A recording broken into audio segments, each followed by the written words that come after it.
Wondering what to write about, trying to figure out what it's all about. Existentialist, am I worth anything or just a scout? I don't know.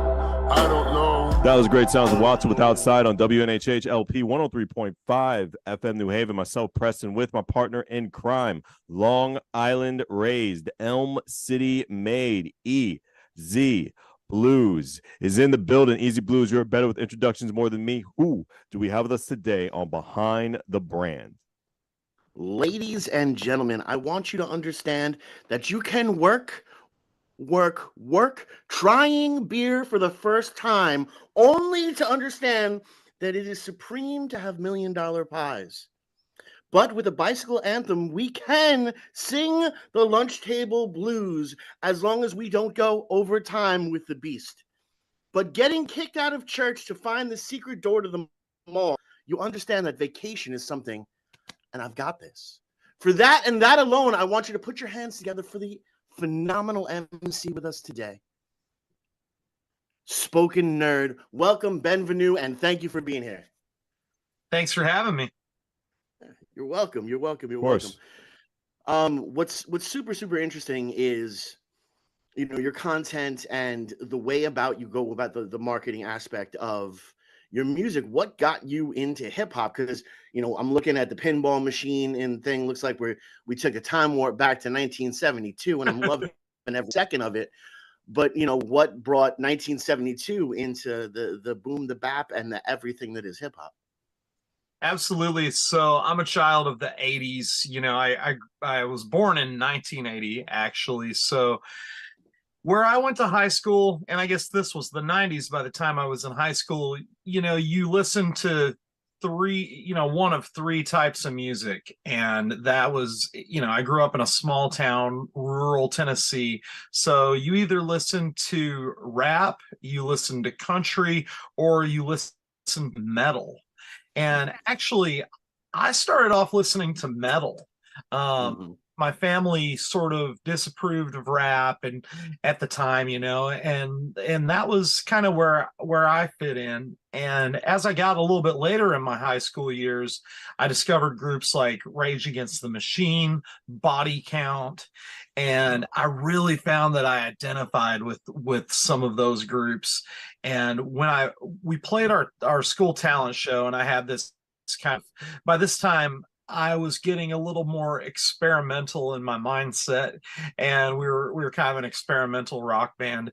But at the talent show, a rap group played, and when I was watching them and I just saw the empowerment of every individual in that group, I knew that that's what I wanted to do.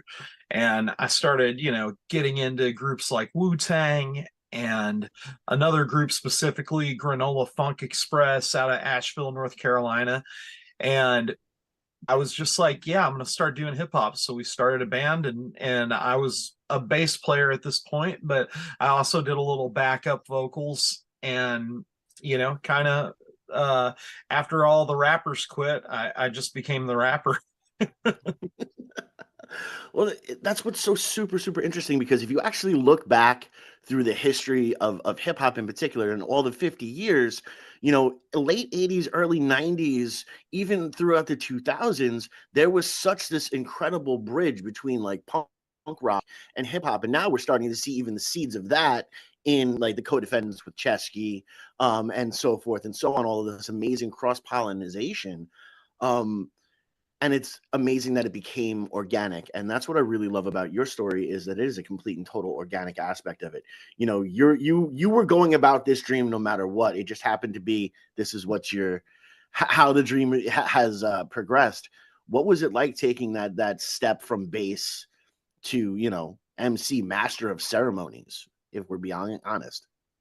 You know, honestly, it felt really good to do that, you know.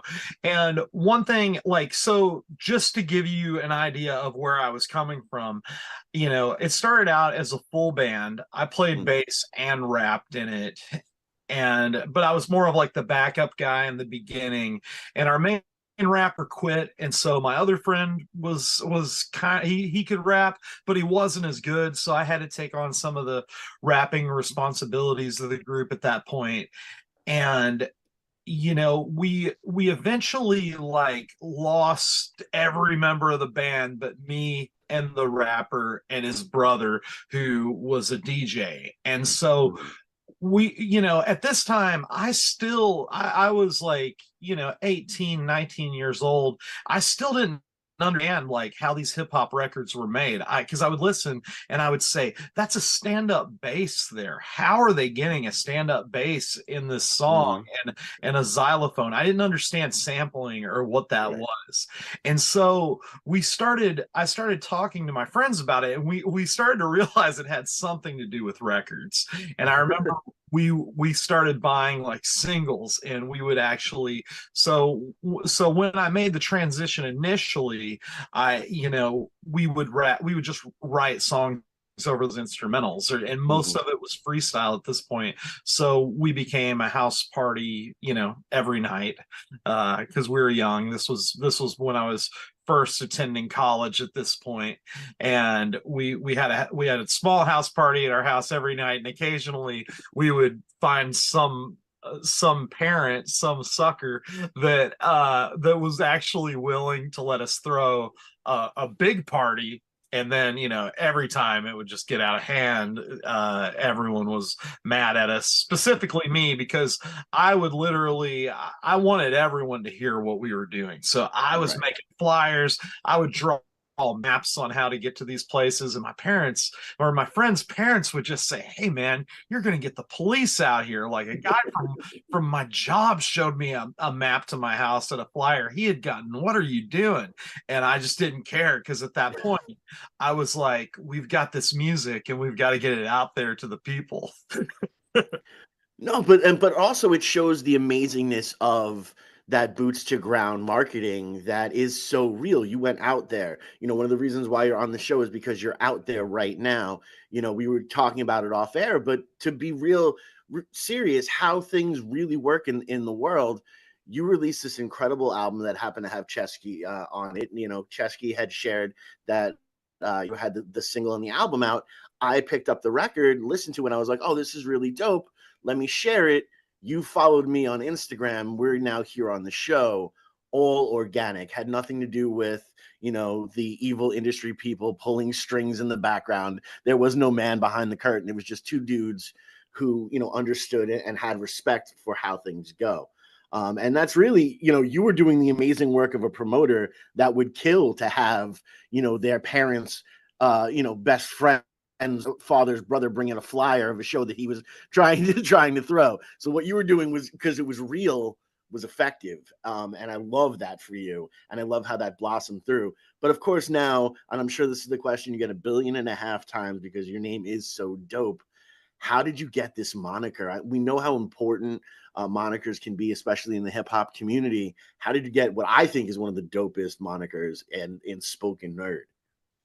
Thank you. I sometimes wonder if the name was like a great idea or a big mistake, because a lot of people expect it to be very different than what it is, I guess, by hearing the name. But to answer your question, so I had a name I went by, which was Green Tea, and I guess like around the time I quit smoking pot, I got to thinking this name sounds a little too hippie, and I got to come up with a different name. And I had this other idea. I was going to be optimist, and then I got to thinking about it, like, what if my stuff's not optimistic? So I was battling around with all those names, and I remember like I had started to hear the term nerd rap like spread around, which what nerd rap was in 2001 is totally different than what nerd rap is now.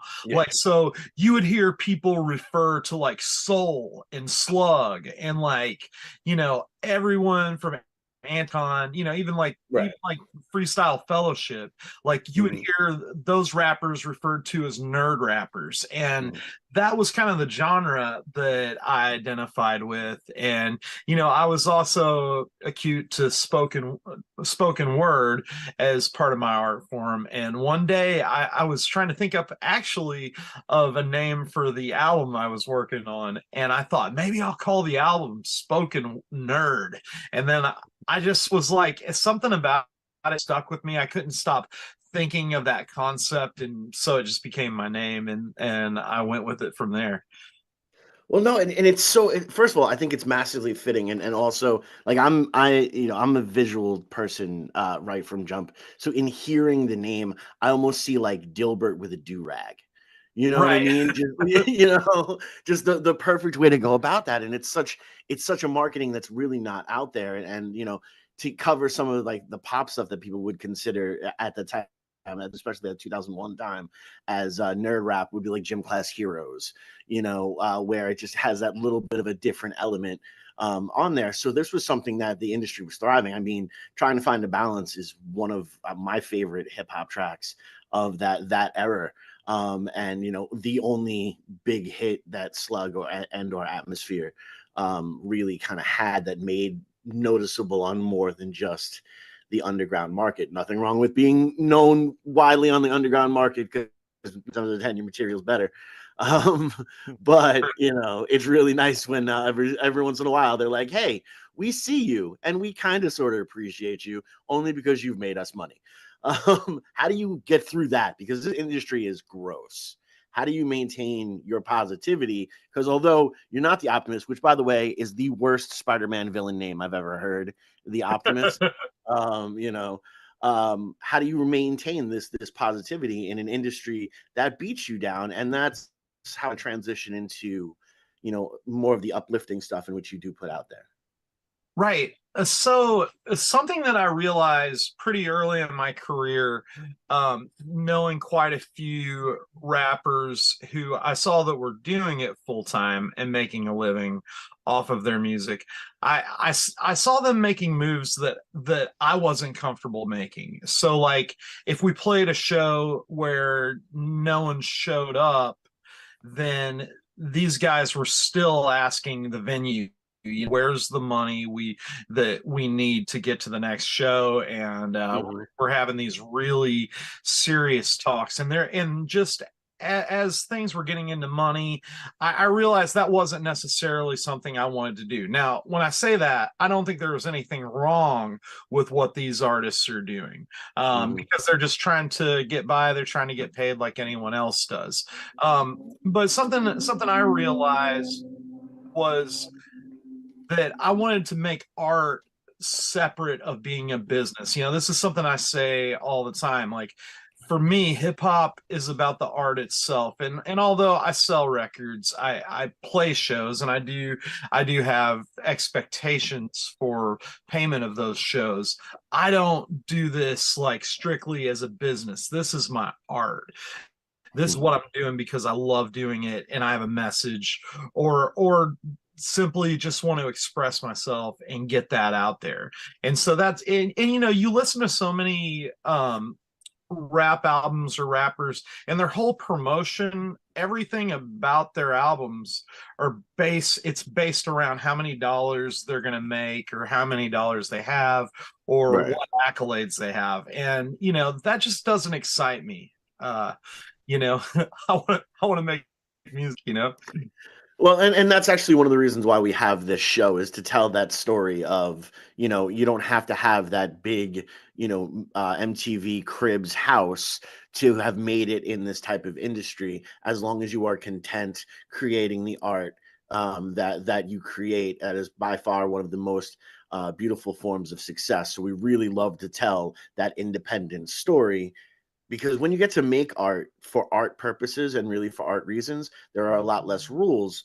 But you even take that step and spin that into a real positive, as per talking about your story. And like for example, getting kicked out of church has this incredible message to it, that one, you don't really see that often And you definitely don't see that often getting the respect it needs from underground music. I know that there's a small market for it, but you really take it into a different market, and I want to know how that happened. Yeah, so you mean specifically how I've reached a little bit beyond Yeah. just the underground market. I Yeah. I, I think a lot of it has been, just consistency alone. In my city, I live in Nashville, and I see a lot of rappers come and go, and I've known people that, like, at the beginning of my career, I put out albums. I just made albums, and every album I've ever made, I felt like when I was making it, like, this is going to be the one. I still have this feeling. I still feel like that about the record I just put out, fortunately. But even like what I'm working on now, I'm like, oh, this is even going to be steps above everything I've ever done. Everything else I've ever done can just go away, like it's time to move. They call it like Yeah. the man of the future. And I've always had an element of that. As I've gotten older, I've realized it a little bit more. But like, there were cats in my city when I started that were making rap music that was better than I was. And I would say, hey man, when's your record coming out? And they were constantly waiting on a deal from a record label, or they were waiting on something. I mean, I knew a guy that he went in a 4-year degree on the music industry, and this is 10, 15 years later, and the album still hasn't come out. And so for me, it was just always like a matter of doing these things, getting them going, and just like getting people to hear it. I had the opportunity pretty early on of touring with an artist named Listener. And they were kind of a bigger artist, and so getting to tour with them, I saw how touring worked, and I got to understand how you can tour as an artist that's not as big. So I've played all over the states in about any venue you can imagine. I mean, I've played everything from like churches to backyards to bars to parties, like coffee shops, like video game stores. Like, I played at a pawn shop once on Record Store Day because the record store canceled the show. I mean, if it exists, I've probably played there. I love that you worked at you did a show at a pawn shop as kind of like a pawn show. It was a show that was pawned off on the pawn shop. So I think that's a TV sitcom or something. That is absolutely glorious. What was what was that like? Because a lot of people don't understand what it's like to put on a show or to take these steps and go out on to actually tour. What is it like to live in the flux where a show could be canceled, but you need that show to make sure that you've made ends meet so you can eat tonight? Right. What is that experience like? Yeah, so honestly, one thing that I have done is I set myself up to where there's always a way for me to get by, even if a show does cancel. At this point in my career, I've so the whole time I've done this career, I've actually worked for Whole Foods Market. Oh, I still work for them. there you go. I've been with the company for almost 20 years as I've done a rap career. Just at the same time, I mean, I've just always looked for situations within the company where I had a lenient boss who would let me go out and do these things. However, even that being said, working at a grocery store, despite what you think, doesn't necessarily, it's not a 3-figure job or anything. So whenever I have gone out and things, whenever a show does cancel, it is detrimental to an artist and even to myself, to make the ends meet. But I like that show specifically. We had a show at like a cool record shop in Chicago. It was going to be like super dope in my head anyway. And Mhm.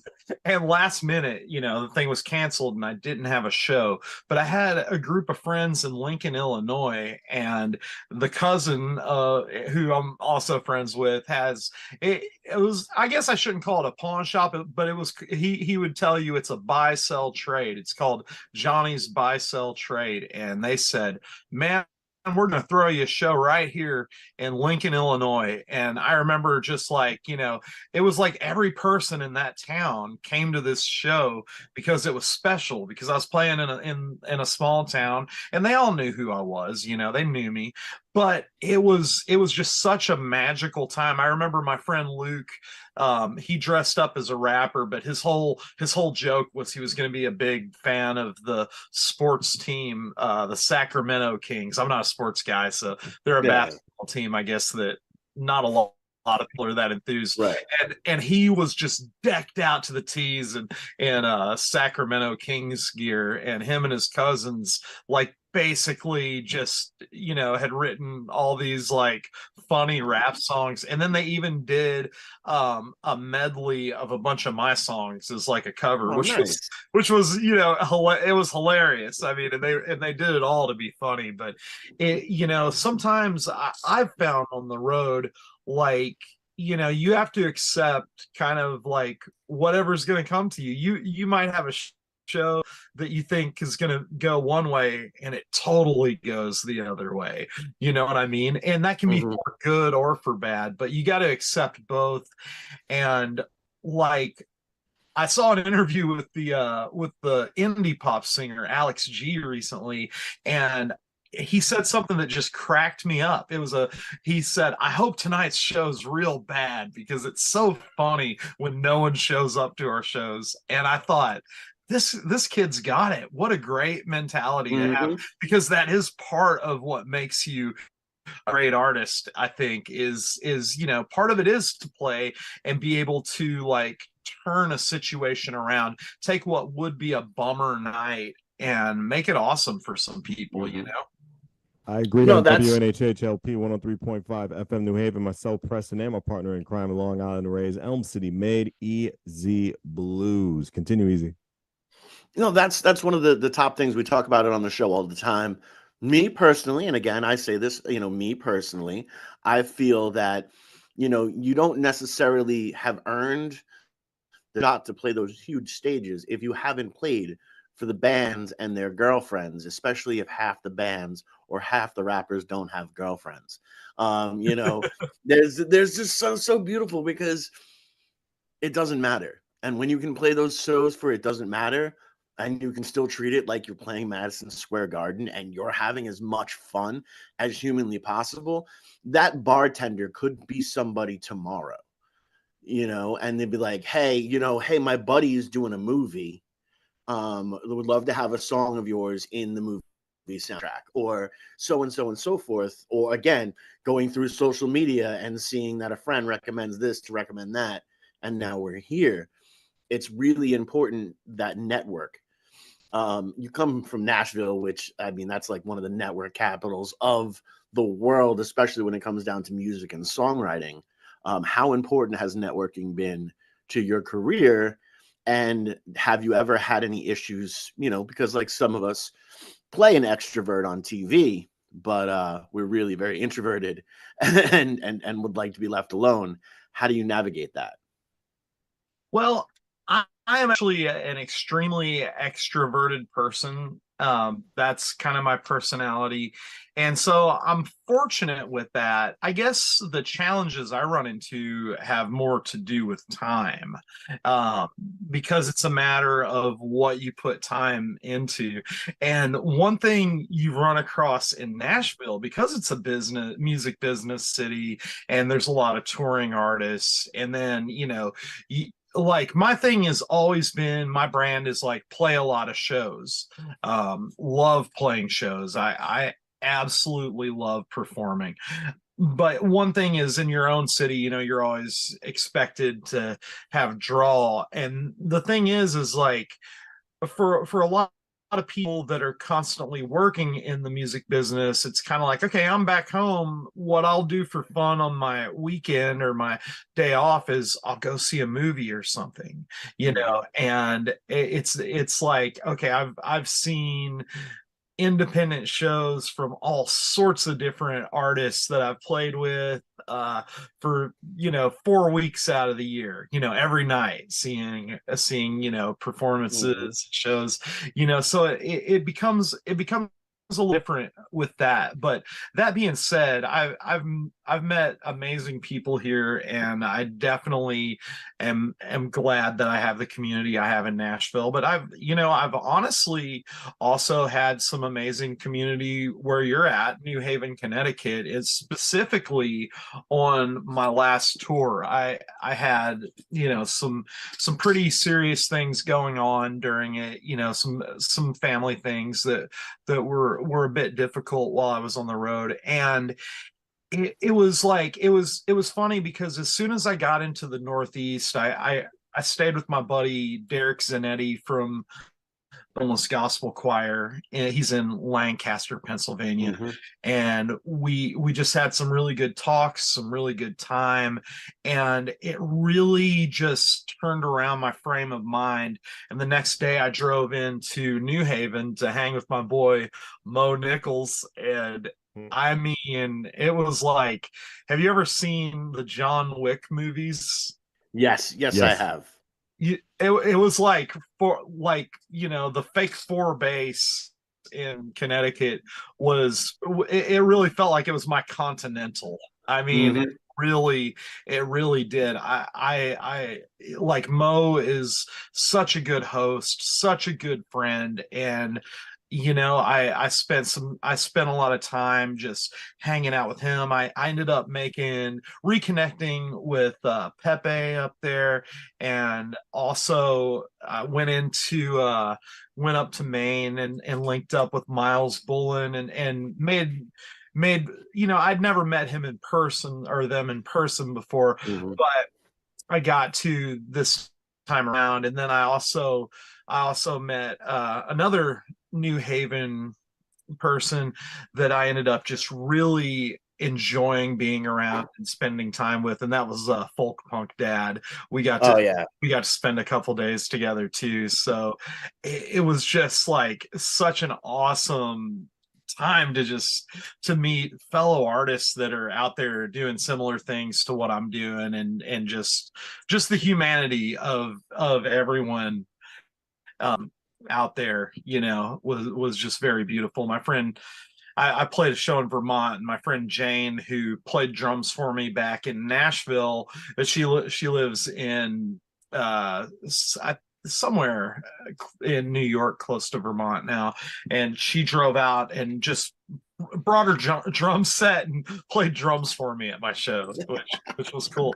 New tracks and all. I sent them to her a week beforehand, and it was just like it was kind of a deeper friendship, and it was like we never left. The band was back together, so it was super cool.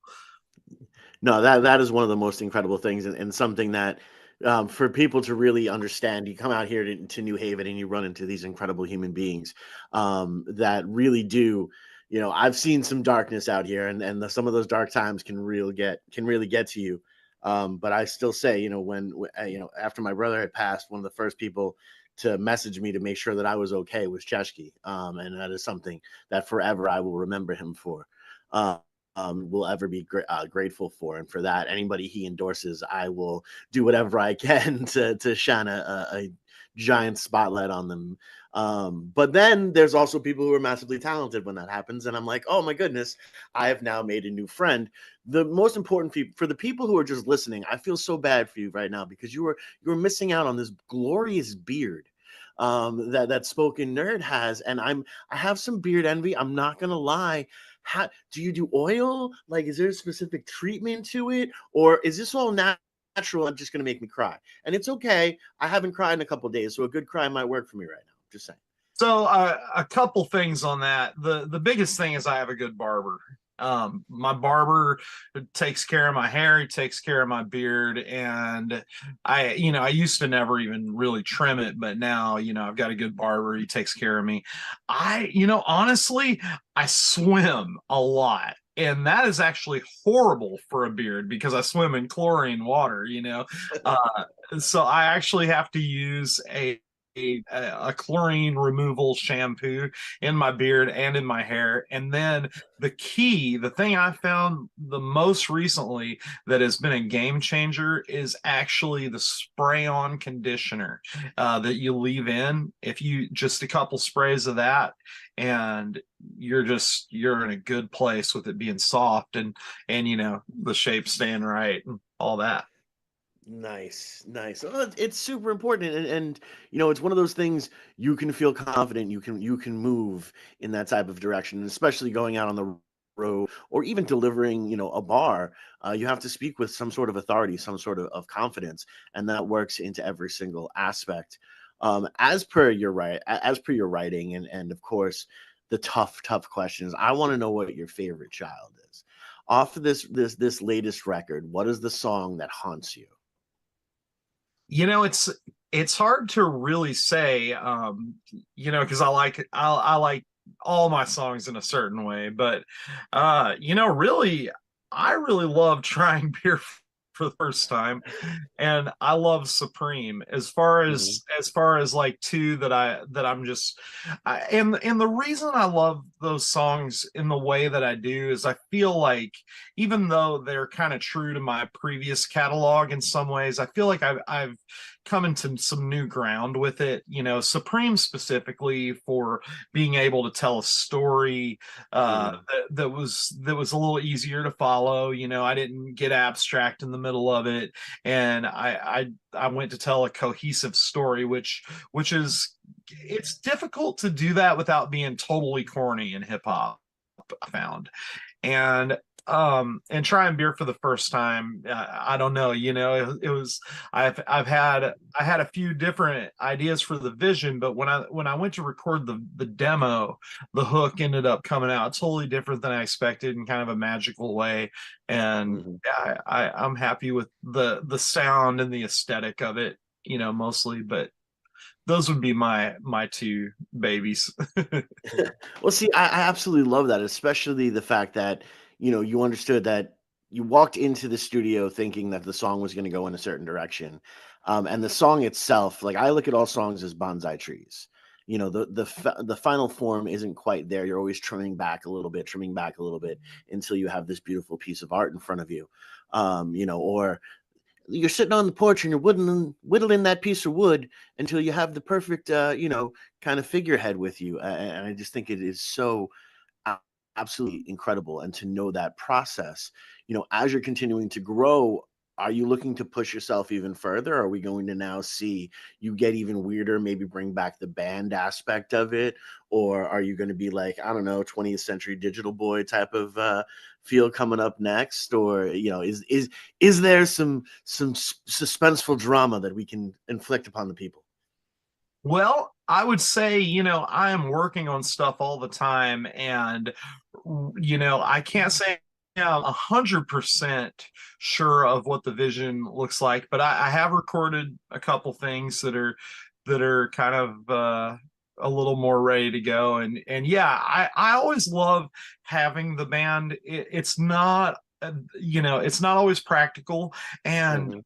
and there are times when they're not around to use, so that's kind of like during COVID, the band was basically impossible to pull off. So I have another project called State Parks that's a rock and roll band. I don't know if you've Mhm. checked out any of that music before, but I can send you a link. um Always. uh, yeah, so I've thrown around the idea of bringing that band back, but kind of part of my thoughts were to bring more electronics into it. But Mhm. so yeah, I'd say wait and see. So far, some of the songs I've written have had a little bit more of a serious tone than some of the other stuff, but Mhm. I think it's gonna be fun.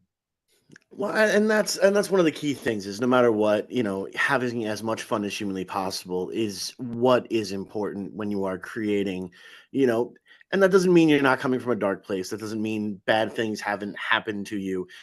It means, you're doing this for a little bit of joy. It's one of the key aspects of there. As you are going out and you are touring, are you going to be looking at, say, another 2 weeks or so in the coming months? Are we looking at like February, January? Is When is the next time you're going to be more in the Northeast? Northeast will be late spring. Hmm. As much as I really can't wait to get there, to be honest with you. But I kind of feel like the winter may not be the best time to tour that way. Yeah, don't do that to yourself. And so yeah, I would say that the Northeast is always like my it's one of my favorite places in the country to tour. I'll probably do something in the South like Hmm. earlier in the new year, and then yeah, I plan to hit it pretty hard up that way. Pretty, probably late spring. Okay, well, I mean, let us know. 'Cause, we were always fun trying to figure out different venues and all that kind of stuff. We have some small, minor, mini connections into some different spots. Plus, I mean, if you like to play weird places, I'm really trying to like put together a show because I think it'll be interesting. It's kind of like acoustic and hip hop show at a tattoo parlor. I just think makes the most amount of sense. While people are getting tattooed, the culture is just happening, and I think you would be kind of dope there if that makes any sense to you. Absolutely, yeah. I'm definitely always open to ideas. That's awesome.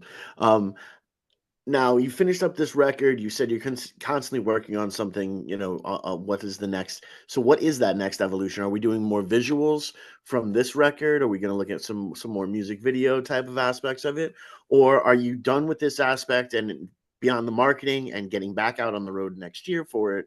Are you already getting into that next project? And if so, let's talk about it. Yeah, I'd say there's a little bit of both happening. So I have one other video that it's finished, or well, close to finished for this project that's I'm not sure when it's gonna come out just yet, but Mhm. kind of my idea is to just continue plugging this. There'll be a couple remixes and things dropping from this record, and promoting this properly really is my focus. As prolific as I am and as much music as I'm writing currently, and that I've always got something on the back burner. I did spend a good amount of time on this record. I think it was almost 3 years working on it, and kind of a long story, but I had started cutting demos with a producer who disappeared off the face of the earth, and I've been in touch with him since. but Okay, shoot. but we had started cutting demos, and it was just like he was gone, right? And so I had like maybe 7 or 8 of the tracks, and I wasn't sure what to do, and I reached out to my homie Kid Dead, and he had mentioned he was working with this producer Nathan Zenson, and I recognized the name, and I just ended up meeting up with him. I had him do a mix for me on one of my songs because I was kind of like, at this point I was pretty devastated, to be honest with you, because I had all this music that I had to get out there, as we talk about. And I wasn't sure. I was like, am I gonna try to get a friend to mix this? And he said you've got to work with my guy. So I had him mix a track for me, and I really liked the mix that he did. And then I met with him. I remember this was during COVID, so I was wearing like 3 masks and a face helmet and on my bicycle. And I met him outside, and it was in a colder month. I remember it was just like Mhm. freezing outside, and we're sitting outside of this coffee shop drinking coffee. It was pretty ridiculous on my part that I made him go through all that, but yeah, we did all that, and I think I even rode my bicycle there, and it was a few miles from my house. But um anyhow, we talked, and he just said, "Hey man, let's do something. Tell me, like, what can you do? Like, let's make it happen." I gave him a shot, and we actually tracked trying beer for the first time. Really loved what we were doing, and so I kept working with him. And halfway through the project, or not even halfway, a few months in, my friend that had introduced him, whose kid dead, passed away. And so we had, his final recordings, that Nate had been working on. And so we kind of changed focus for a few months to finish that record, as far as the business end, the mixing end, making sure that the producer was still getting paid basically, and that the record was coming out, and that there were a couple places where we had to find verses and stuff like that. But we did it. We got the album out. It was called, ironically, the name of one of the tracks was called "The Man Who Lived Forever," so that was the name of the record.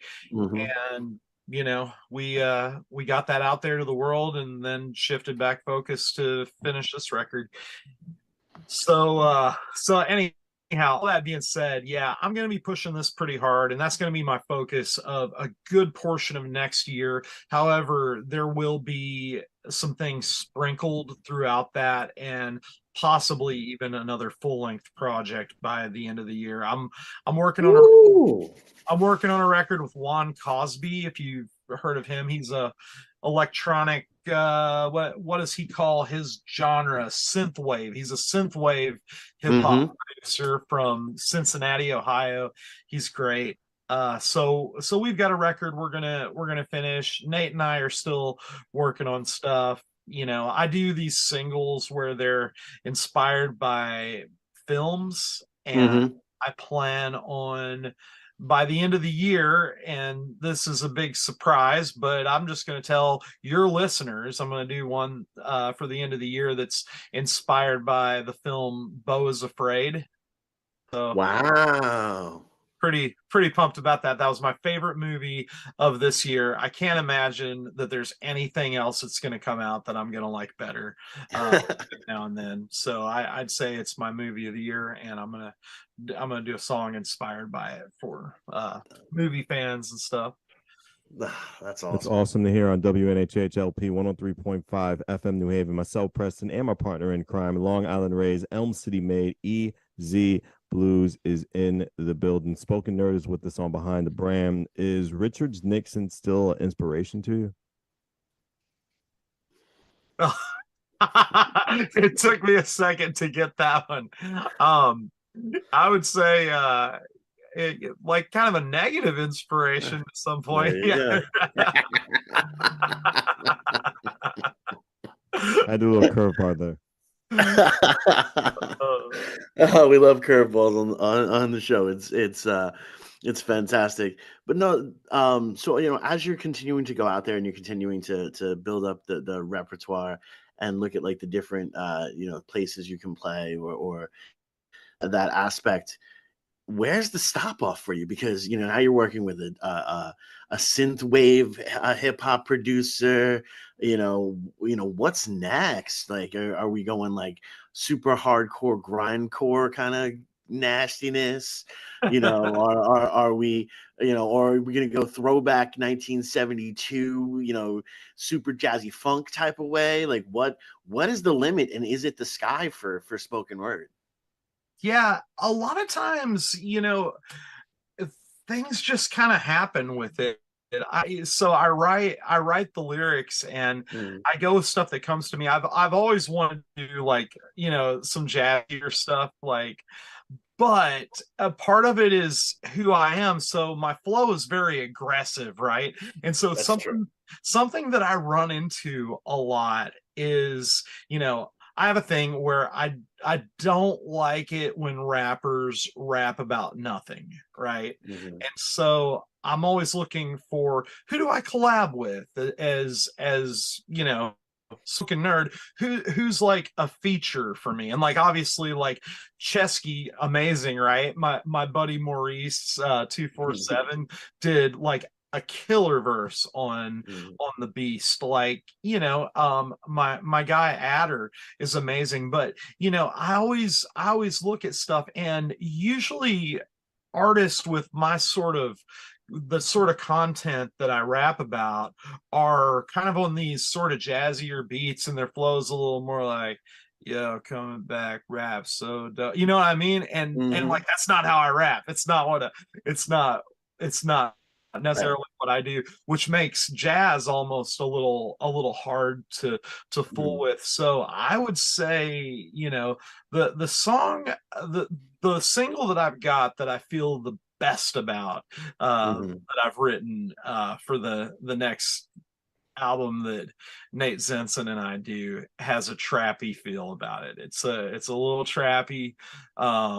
I love the trap mix. I still love the sample element, and I still love, like, you know, some organic sounds in there. But I love that big bass mix. So Right. I would say that it's going to be a little bit of an organic progression of some of what you just heard on Magical Powers, but probably taking it, you know, I want to take it a little more experimental.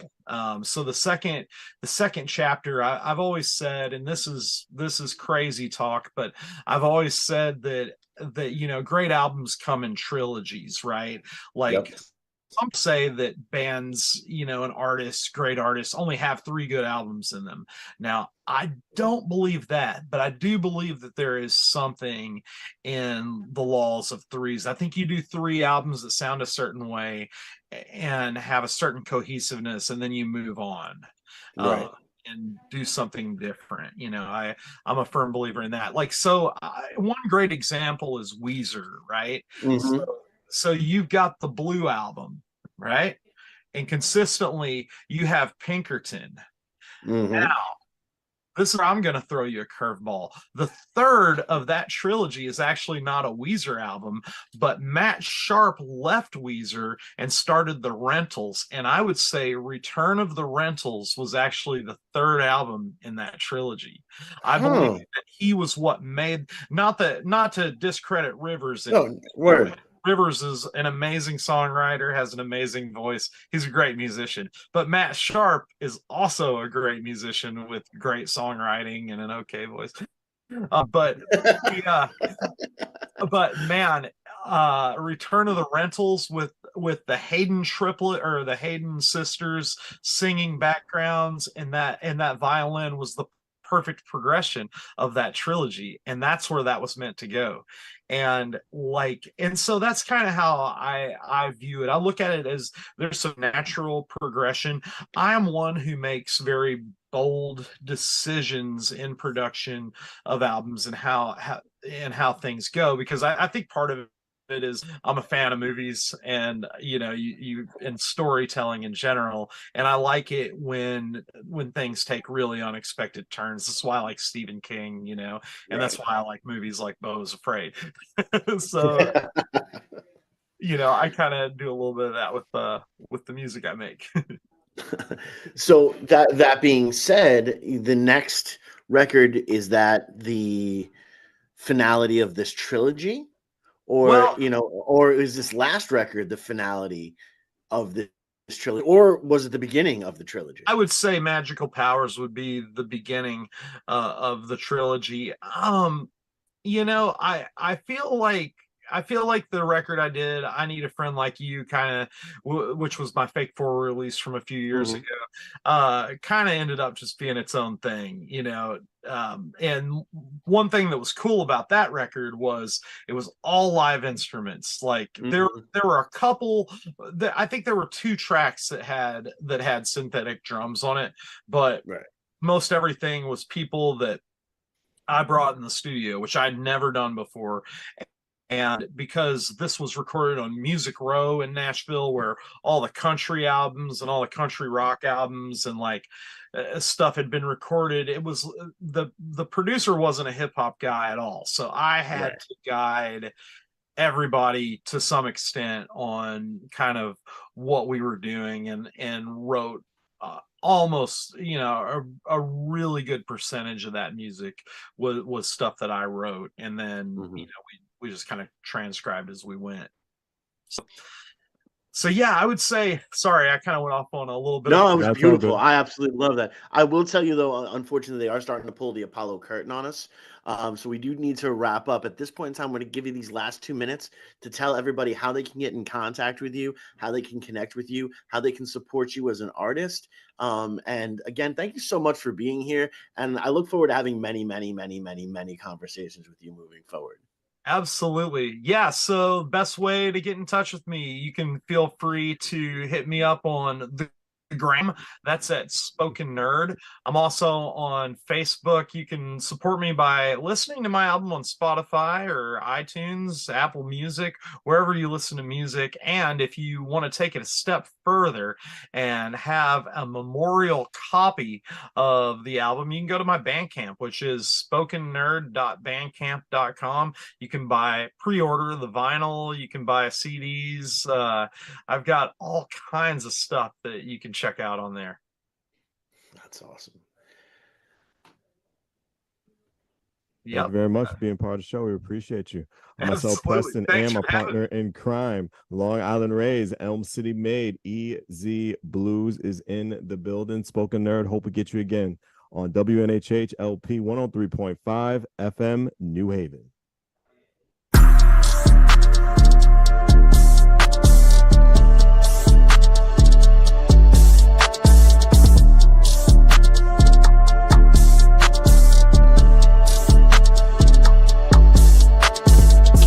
I was so powerful when I was younger. I was a fire that was lit by the thunder. Sound of my voice on the bassline and drummer. Psychic to God, you can call me Boy Wonder. I'm in the studio making it pop. I'm in the marketplace trading these stocks. Trinidad Scorpion, cause I'm so hot. Don't be concerned with the things that I'm not. I praise the Lord for the things that I got. My thoughts keep brewing like mosaic hops. I'm calling the top, what you calling the cops. I don't pardon these stops that you're pulling for profit. Undo the knots like ties at the toxic. I'm the Avenger so you can step off it. I'm on the couch watching Wallace and Gromit. I look to the sky and I see flying saucers.